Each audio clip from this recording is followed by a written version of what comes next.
A lone hero, a mysterious quest, and colossal beasts. Shadows of the Colossus is one of the most interesting games I've ever played because all aspects of its design come together to create not just a game, but a cohesive experience. What's up everybody, and welcome to another Get Critical video where I talk about games from a game design perspective. As game players, it helps us get more out of our games, and as game makers, it helps us design better experiences. So what do I mean by an experience? Well, different games work in different ways. The hero in one world is often nothing like the hero in another, in the way that they interact with that world, and the way that you, the player, interact with them will be completely different as a result. When games are fine-tuned to their genre, when they have a unique play style, immersive gameplay mechanics, and other elements of design that exclusively fit that game's world, then it is an experience. In other words, a game becomes an experience when it has significant defining factors that separate it from other games in its medium so that it achieves high levels of immersion and can be distinguished in a crowd. In my eyes, Shadows of the Colossus is one such game. When building a game, every little decision you make has an impact on how players receive that game. How they play it, if they like it, how often they return to it are all determined to some degree by the design of that game. The art style matters. Overwatch uses a cartoon style with bright colors, lots of light, and varied character models to emphasize the playful nature of the game and the variance in its heroes, while a game like The Last of Us uses more rugged character models and a photorealistic approach, often using dark tones to make the player uncomfortable and tense indoors, which is much more fitting for a post-apocalyptic zombie game. Damn it. The tone of the music matters. Is it like Rainbow Six Siege, where the music uses lots of pulses, tones, whirring, and other uncommon noises at an inconsistent pace to make the player tense? Or is it the dead silence of Prey, used to intensify the feeling of isolation on a doomed space station? The design of the health system matters. In Dark Souls, all you can do is take a hit and pray it doesn't kill you. In Bloodborne, however, the health system allows you to regain that lost health by going on the offensive, encouraging players to play more aggressively. These two varying health systems lead to two completely different kinds of player behavior. All of these elements contribute to making a game more than just another game on the shelf. It makes them memorable experiences. In this video, I will be doing a sort of checklist for Shadows of the Colossus, showing all the elements I believe contribute to it being more than just another game, all the elements that make it an experience. Those elements will fall into one of three categories, including story, visuals, and music. In this sense, story refers to everything that characters say during gameplay or through cutscenes, and in Shadows, the story is vague and it's strange. You arrive at a temple with very little background knowledge of what's happening, but as an ominous voice speaks to you, you as the player are compelled to listen and venture out on a quest. The fact that this voice speaks a fictional tongue that no player can understand,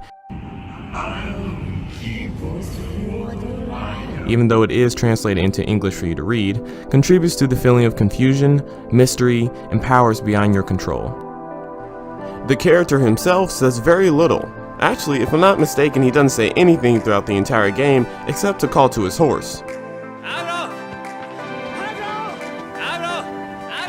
which leaves the player with lots of time to study the landscape and ponder the consequences of killing all of the colossi.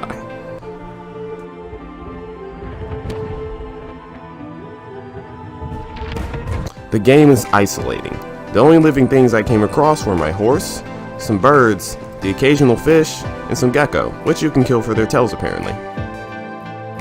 Oh yeah, and the colossi, which you can also kill. And those colossi are beautiful, sometimes disturbing, and mysterious creatures. It's unclear what they are made of. Their faces are often covered by a stone mask, and their bodies armored. Their builds are varied, their blood is black. Patches of fur at some point made me wonder if they were mammals and could have baby colossi, but I guess that's impossible since they each seem to be the only one of their kind on this very weird island. So lonely. So lonely. Speaking of lonely, this game does a lot to make you feel isolated. The game is vast and varied. The immense open space reminds you just how alone you are in this strange land. The Colossus are, well, colossal, and their sheer size is enough to make the player feel small and insignificant, although that feeling might be undermined when you start killing them. The majority of different bodies of water are murky and dark. They are lifeless, again unsettling and isolating to the player. Moving on to other key visual elements, if you agree with popular belief, then the camera angle is also vital to the experience. The use of third person is often attributed with games that make you feel for the character, usually in a more story-driven games, as I would argue Shadows is. The physical build and architecture of the game are also key. Strange crumbling structures contribute to the feeling of a world once lived in, and coupled with the colossi make it feel ancient. The shrines are one more such structure. And look at the way each colossi is introduced to the player. Awakening from slumber. Flying in from above. Waiting deep below the surface.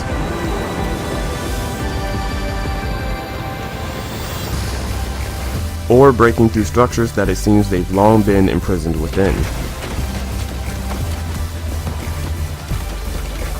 Every colossi is there, waiting for you, slowly withering away as time goes on. It tells the player something about this world.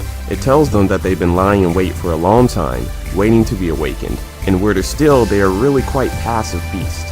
They don't really mess with you until you mess with them. You have to provoke nearly all the colossi to attack, which makes killing them, and the unsettling music that plays after,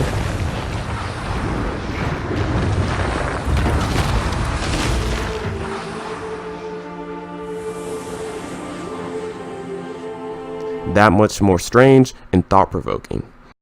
Speaking of music, there is only music when you are fighting a colossi.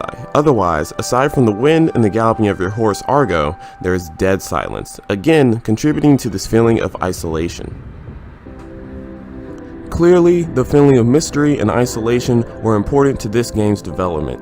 You're just some guy, wielding a magic sword, trying to revive a dead girl with a secret and forbidden ritual by murdering these gentle giants in a long abandoned land.